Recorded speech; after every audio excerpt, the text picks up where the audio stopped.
Menjadi pacar Vino. Sebagai ban serep pengganti Kak Vina, aku tidak pernah menginginkan ini. Aku bukan masokis yang senang menyakiti diri sendiri. Tapi, setiap kali aku ingin menyudahi hubungan beracun ini, Vino kembali memperlakukanku dengan manis, membuatku jadi terus berharap. Vino yang terdiam akhirnya membuatku sadar kecurigaanku selama ini benar. Sudah lama Vino mengetahui perasaan sakit yang ada di dalam hatiku, tapi dia masih tetap ingin aku menemaninya, menemani perasaan sakitnya menjadi ban serep pengganti Kak Farel untuk Kak Vina. Sudah lama aku memaafkan Vino.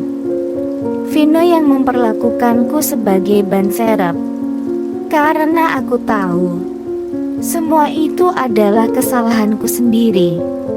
Aku yang masih terus mempertahankan hubungan yang sudah busuk sejak dari awal, yang tidak pernah bisa kumaafkan dari Vino, karena dia telah merobek ilusiku. Ilusi yang kumiliki terhadap Kak Vina, kakak cantik yang selalu kubangga-banggakan. Vino dan perasaanku padanya bisa kubuang kapan saja, tapi Kak Vina dan perasaanku padanya harus menyertaiku seumur hidup.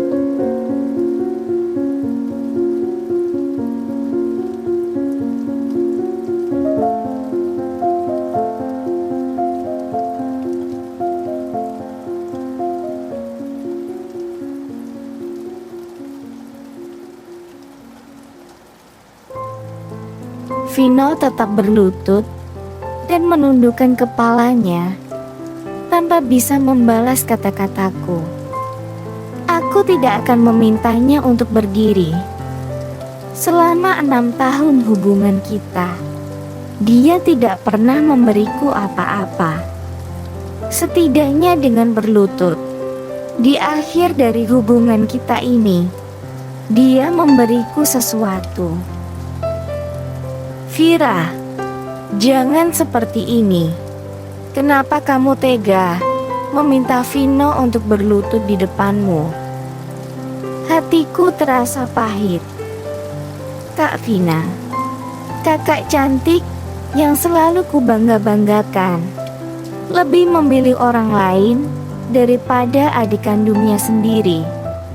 Getirnya perasaan ini melebihi pahit yang kudapat dari perlakuan Vino terhadapku selama bertahun-tahun.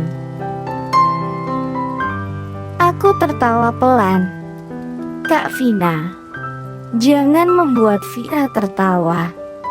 Siapa yang meminta Vino untuk berlutut? Dia sendiri yang melakukannya. Jangan katakan Vira yang memintanya. Juga jangan katakan kalau Vira mengikatnya.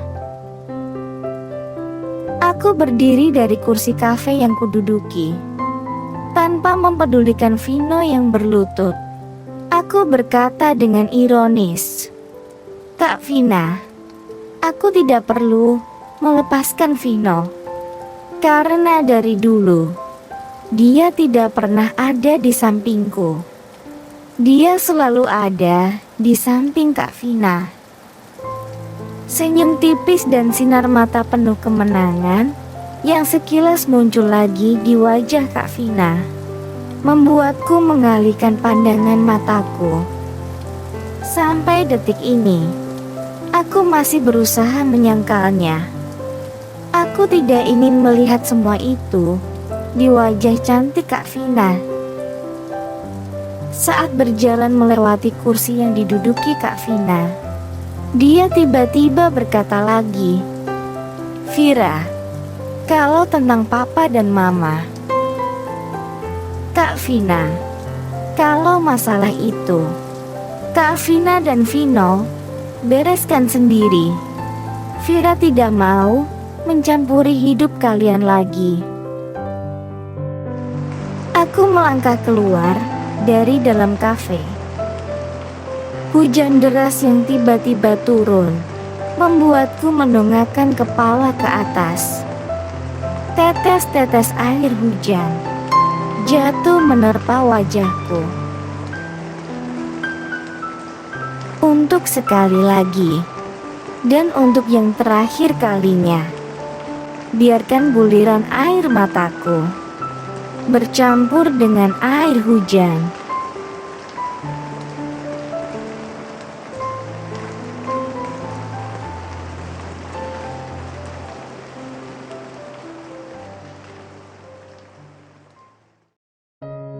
Dua tahun sejak aku putus dari Vino. Vira, Mama dan Papa kesal banget dengan kakakmu. Bikin naik darah. Mungkin Vina ingin kita mati kena serangan jantung. Suara Mama yang sering membesar-besarkan masalah terdengar dari headset yang aku pakai. Vina hamil. Belum nikah, udah hamil duluan. Bikin malu keluarga kita saja. Lalu, kenapa lagi? Dengan cuek aku menanggapi Mama. Mungkin Papa dan Mama merasa malu, tapi aku tidak. Sudah lama aku menyadari sifat Kak Vina. Jadi sudah dari dulu aku bisa merasa kalau hal ini suatu saat pasti terjadi. Yang semakin membuat Mama dan Papa marah, itu anak Farel, bukan anak Vino. Suara Mama terdengar emosi. Kak Farel, sejak kapan Kak Vina berhubungan lagi dengannya? Sudah 2 tahun berlalu sejak situasi komedi antara aku, Kak Vina dan Vino. Aku yang memutuskan untuk mengikuti bosku pergi bekerja di negeri Paman Sam. Tidak pernah pulang berkunjung ke rumah. Ma, tunggu sebentar. Sejak kapan Kak Sina balik lagi dengan Kak Farel? Tanyaku sedikit bingung. Tanpa membalas pertanyaanku, Mama terus menyerocos. 2 tahun yang lalu, waktu dia merebut Vino dari kamu, Papa dan Mama sudah marah besar. Sebagai kakak, dia bisa tega pada adik sendiri. Seenaknya, dan cuma mau menang sendiri. Aku tertawa dalam hati.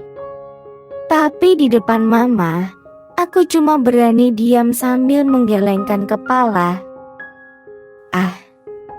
Mama baru sadar. Dari kecil, anak kesayangan Mama itu sudah sangat egois. Cuma kita-kita saja yang selalu tertipu dengan muka dan sikap manisnya.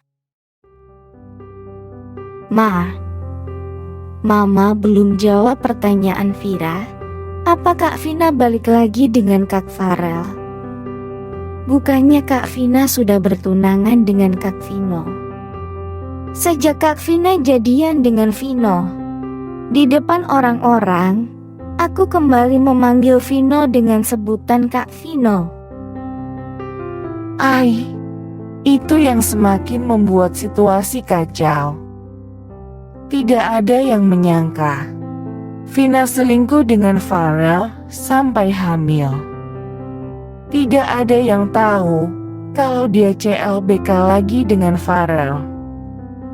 Seenaknya sendiri, dia langsung mutusin Vino untuk bisa menikah dengan Farel. Suara Mama semakin meninggi. Vira, kamu tahu tidak bagaimana omongan tetangga-tetangga kita? Mama Vino langsung datang untuk mendamprat Vina dan keluarga kita. Masalah Vina, Vino dan Farel jadi bahan gosip di seluruh RT. Mama menghela napas panjang dan berkata lagi dengan nada bersalah. Masalah mereka dengan kamu juga diungkit-ungkit lagi. Aku hanya tersenyum kecil. Terus terang, aku sudah tidak peduli lagi. Sejak 2 tahun yang lalu, aku sudah memutuskan untuk tidak memikirkan dan mencampuri urusan mereka lagi. Ada rasa geli yang tiba-tiba muncul di hatiku. Vino, kalau waktu itu kamu tahu kamu akan diperlakukan seperti ini oleh Kak Vina, apa kamu masih mau memilih Kak Vina?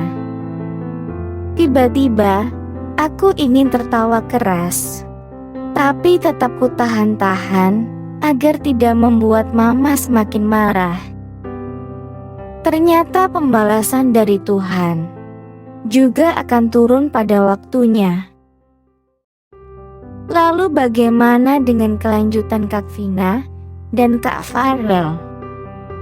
Aku hanya menanyakan tentang mereka berdua, karena Kak Vina adalah kakakku dan Kak Farel adalah ayah dari anak yang ada di dalam perut Kak Vina. Untuk Vino, sebodoh amat dia mau bagaimana. Dengan nada pasrah Mama berkata, Mau bagaimana lagi? Di perut Vina sudah ada anak Farel. Ya kita nikahkan mereka. Kemarin mereka sudah menikah di catatan sipil. Untuk resepsi pernikahannya akan secepatnya diurus untuk bulan depan. Tidak perlu yang mewah, sederhana saja. Yang penting cepat, supaya perut Vina yang semakin besar tidak semakin terlihat. Mama lalu melanjutkan, Jadi Fir, apa kamu bisa ambil cuti untuk datang ke resepsi pernikahan mereka? Aku menahan tawa sampai perutku terasa sakit. Untuk Kak Vina yang memimpikan resepsi pernikahan yang mewah dan megah, ini pasti akan membuatnya sakit hati. Saat aku hendak menjawab permintaan Mama, mataku melihat sosok tegap tubuh bosku yang sedang berlari menghampiri kafe tempat aku menunggunya dari tadi. Meski hujan deras mengguyur payung yang dipegang olehnya, aku masih bisa mengenali bayangan tubuhnya dari balik tirai air hujan. Senyuman lebar langsung muncul di wajahku. Senyuman yang sama, seperti senyuman di dalam hatiku. Dengan perlahan aku membereskan tas, lalu melangkah keluar dari kafe dan menunggunya di depan. Baik Ma, Vira akan usahakan untuk bisa pulang. Oh ya Ma, Vira juga akan bawa seseorang untuk dikenalkan ke Papa dan Mama. Pacar Vira. Nada ceria pasti bisa terdengar di suaraku. Pacarku yang sudah berdiri di depanku dengan memegang sebuah payung yang besar, tersenyum hangat saat mendengar kata-kataku pada Mama. Di bawah derasnya suara hujan, mulut di wajahnya yang tampan membentuk kata-kata tanpa suara. Tapi aku masih bisa membaca gerakan bibirnya.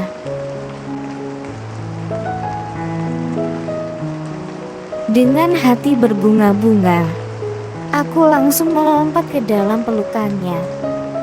Lengannya yang hangat langsung memeluk bahuku, membuat hatiku semakin terasa manis. Berdua, kita lalu berjalan perlahan di bawah sebuah payung. Tetes-tetes air hujan yang deras menerpa payung itu, memisahkan kita dari dunia di luar. Hanya ada kita berdua di bawahnya. Cuaca yang sangat dingin, tapi hatiku terasa sangat hangat. Jika kali ini kamu bertanya lagi padaku, apakah aku menyukai hujan? Aku akan bisa menjawabnya dengan yakin. Aku sangat menyukai hujan.